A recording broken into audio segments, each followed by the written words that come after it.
Olá, sou o pastor Murilo e hoje nós vamos falar sobre avareza.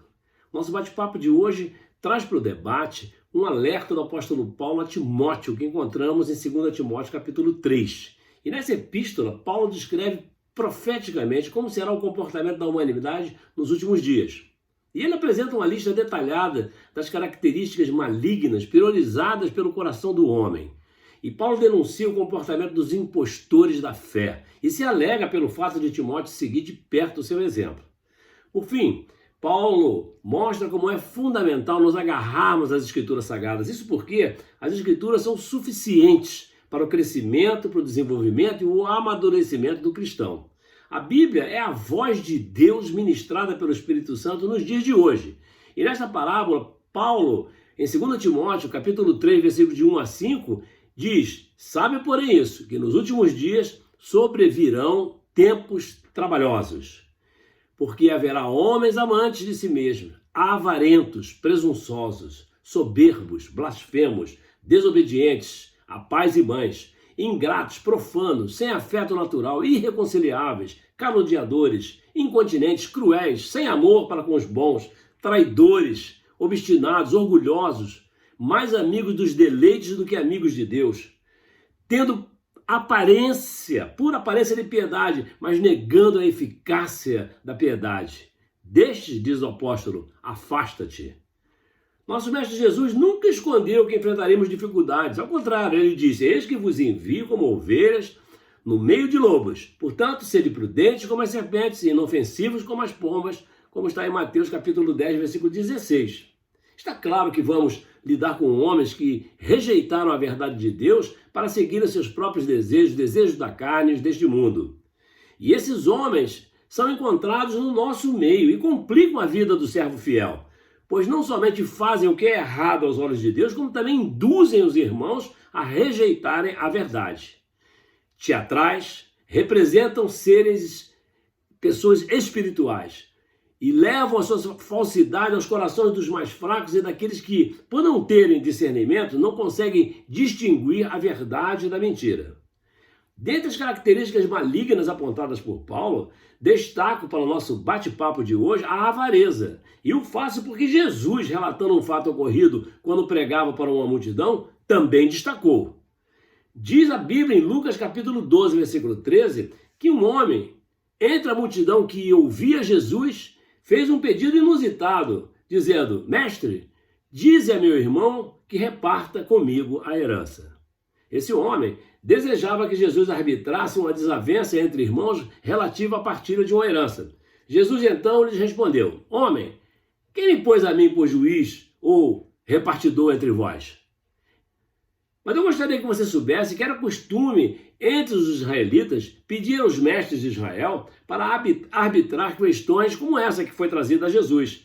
Sendo Jesus reconhecidamente um mestre, porque todos se dirigiam a ele como rabi, que quer dizer mestre, aquele homem resolveu levar a questão à apreciação de Jesus.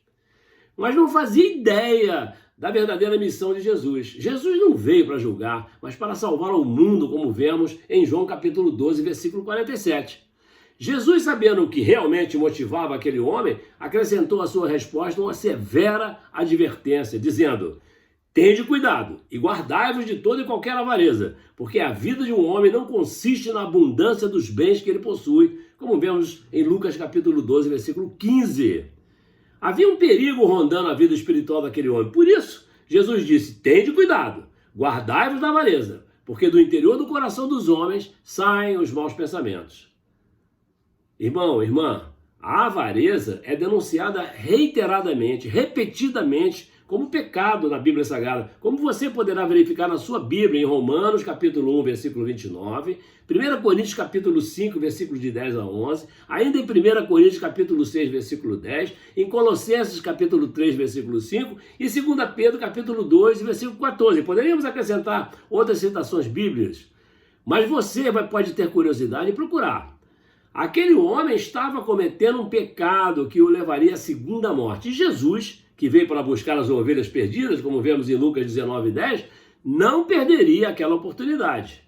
Um simples pedido de um homem para que arbitrasse uma disputa de herança motivou nosso mestre Jesus Cristo a responder com uma pergunta, uma advertência, uma parábola e um sermão que atravessaram o tempo e chegaram aos nossos dias para nos trazer sabedoria.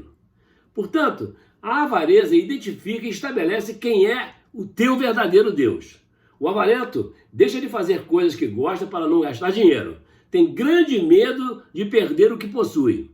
Avareza ou sovinice é a dificuldade, o medo de perder algo que possui, como bens materiais e recursos. O avarento se recusa a ajudar alguém se dele exigir despesa. O avarento permite que o emprego interfira com a obra de Deus. Avareza é um substantivo feminino que significa apego demasiado e torpe ao dinheiro e aos bens materiais. O avarento deseja acumular egoisticamente a riqueza e entesourá-la para si mesmo, mas não é rico para com Deus. A avareza é falta de generosidade, é mesquinhez, insignificância, miserabilidade. A avareza é idolatria, porque o que você mais deseja se torna seu Deus. Idolatria é qualquer coisa e tudo que toma o lugar de Deus. A avareza torna o avarento tão devotado à carreira, ao trabalho e a ganhar mais e mais dinheiro que não tem tempo para ensinar, para estudar, orar e adorar a Deus. De fato, Deus determinou ao homem que trabalhasse. E se alguém não quiser trabalhar, não coma também, como vemos em 2 Tessalonicenses capítulo 3, versículo 10. Mas ele não quer que você eleja o trabalho como sua prioridade. Ele não quer que você coloque as suas atividades laborais no lugar de Deus. Colocai Deus em primeiro lugar em todas as coisas. Murmuramos e nos queixamos a respeito do que não temos. Todavia Deus recomenda: sejam vossos costumes sem avareza, contentando-vos com o que tendes, porque ele disse: não te deixarei, nem te desampararei. Quem amar ao dinheiro, jamais dele se fartará. E quem amar a abundância, nunca se fartará da renda. Também isso é vaidade, como vemos em Eclesiastes capítulo 5, versículo 10. Jesus acrescentou à sua resposta àquele homem uma parábola. E ele falou de um homem que era tão próspero que resolveu demolir seus celeiros e construir outros maiores para armazenar suas colheitas e sua riqueza. Então, ele falou consigo mesmo: olha só a vaidade, a soberba deste homem. Eu fico imaginando ele se olhando no espelho e dizendo: eu direi à minha alma: alma, tens em depósito muitos bens para muitos anos. Descansa, come, bebe e folga. Mas Deus sabe de todas as coisas e disse a ele: louco, esta noite te pedirão a tua alma. E o que tens preparado? Para quem será? Assim é o que entesoura para si mesmo e não é rico para com Deus, como vemos em Lucas capítulo 12 e versículos 19 a 21. Essa personagem era egoísta e só pensava em si próprio. Riquezas produzem ilusão de segurança. Mas no dia do julgamento, a riqueza não vai fazer nenhuma diferença. De nada aproveitam as riquezas no dia da ira, como diz a palavra de Deus. Mas a justiça livra da morte. Provérbios 11, 4. Os bens materiais são temporais. A Bíblia diz em Levítico 25, 33... também não se venderá a terra em perpetuidade, porque a terra é minha, diz o Senhor dos Exércitos, pois vós estáis comigo como estrangeiros e peregrinos. Não devemos deixar que os nossos bens materiais nos dominem. A Bíblia diz em Mateus capítulo 6 e 24, ninguém pode servir a dois senhores, porque ou há de odiar a um e amar o outro, ou há de dedicar-se a um e desprezar o outro. Não podeis servir a Deus e às riquezas. E a Bíblia diz ainda em Lucas 12, 15, e disse ao povo: acautelai-vos e guardai-vos de toda espécie de cobiça, porque a vida do homem não consiste na abundância das coisas que possui. Não é necessário ter muitos bens materiais para estar feliz.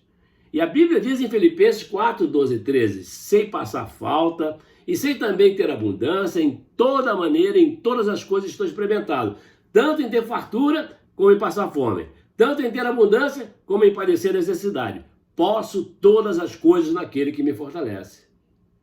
Não é bom que nos preocupemos demais pelos nossos bens materiais e nos descuidemos das coisas de Deus. E a Bíblia diz em Ageu capítulo 1, versículo 9, esperastes muito, mas eis que veio a ser pouco. E esse pouco, quando trouxeste para casa, eu o dissipei com um assopro. Por que causa? diz o Senhor dos Exércitos, por causa da minha casa que está em ruínas, enquanto correis cada um de vós a sua própria casa, procurando seus próprios interesses.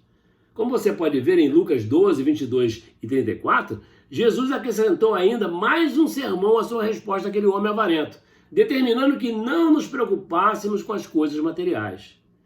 E disse, não estejais apreensivos pela vossa vida sobre o que comereis, nem pelo corpo sobre o que vestireis, mais é a vida do que o sustento, e o corpo mais do que as vestes. Considerai os corvos, que nem semeiam, nem cegam, nem têm despensa, nem celeiro, e Deus os alimenta. Quanto mais valei vós do que as aves. E qual de vós, sendo solícito, pode acrescentar um côvado à sua estatura? Pois se ainda podeis, nem ainda podeis as coisas mínimas, por que estáis ansiosos pelas outras? Considerai os lírios como eles crescem, não trabalham nem fiam, e digo-vos que nem ainda Salomão, em toda a sua glória, se vestiu como um deles. E se Deus assim veste a erva que hoje está no campo e amanhã é lançada no forno, quanto mais a vós, homens de pouca fé. Não pergunteis, pois, que haveis de comer ou de que haveis de beber, e não andeis inquietos, porque as nações do mundo buscam todas essas coisas, mas vosso Pai sabe que precisais delas. Buscai antes o reino de Deus, e todas essas coisas vos serão acrescentadas. Não temais, ó pequeno rebanho, porque o vosso Pai se agradou em te dar o reino. Vendei o que tendes e dai esmolas. Fazei para vós bolsas que não se envelheçam, tesouro nos céus que nunca cabe, onde não chega ladrão e a traça não rói. Porque onde estiver o vosso coração, ali estará também o vosso coração. Onde estiver o vosso tesouro corrigindo, ali estará também o vosso coração. Onde estiver o vosso tesouro, ali também estará o vosso coração. Jesus reitera a preocupação com bens e riquezas materiais é inútil, uma vez que nem podemos nos fazer mais velhos, nem um centímetro mais altos, lembrando que esse tipo de preocupação é característica dos que não têm uma relação íntima com o Pai Celestial que cuida deles, cuida de si mesmo. Você cuida de si mesmo e Deus cuida de todos nós. Preocupação com coisas materiais revela a falta de confiança em Deus e um desejo exagerado de posses materiais. Buscai, antes de tudo, o seu reino, e essas coisas vos serão acrescentadas, como vimos em Lucas capítulo 12, versículo 31. Jesus nos adverte sobre o engano das riquezas que afogam a palavra em nosso coração para que não dê nenhum fruto, para que teu coração não frutifique, como vemos em Mateus capítulo 13, 22. O inimigo é astuto e se aproveita para desviar nossa atenção das coisas espirituais que são prioritárias. E usa as igrejas que, ao invés de ensinar as boas novas do Evangelho e as riquezas eternas, pregam a prosperidade material temporária. Você tem que ser generoso e produzir riquezas que não perecem e que nem o ladrão nem a traça consomem, como vemos em Lucas capítulo 12, versículo 33. Paulo adverte também para que sejamos generosos, misericordiosos e prontos a partilhar, como vemos em 1 Timóteo 6, 17 a 19. Você não pode esquecer onde está o teu tesouro. Aí, como disse, estará também o vosso coração. Lucas 12, 34. Você pode ficar ligado a esta vida. É teu direito. Você tem o livre-arbítrio. Ligado ao mundo, ligado ao seu trabalho. Mas a sua atenção estará concentrada no mundo. E nele estará o teu coração. A um simples pedido de um homem por arbitragem numa disputa de herança, Jesus respondeu com uma pergunta, uma advertência, uma parábola e um sermão. E nosso bate-papo de hoje é para que você nunca esqueça que a Escritura é divinamente inspirada e proveitosa para ensinar, para repreender, para corrigir, para instruir em justiça, para que o homem de Deus seja perfeito e perfeitamente preparado para toda boa obra, como vemos em 2 Timóteo capítulo 3, versículos 16 e 17. Então, ontem nós falamos, não rejeite. E hoje nós estamos falando, então rejeite a avareza. Dê prioridade à palavra de Deus e siga firme em direção ao prêmio que já está reservado para os servos fiéis, aos que, ainda que estejam mortos, viverão para sempre. Pronto, nosso bate-papo fica por aqui. Graça e paz, Deus te abençoe. Amém.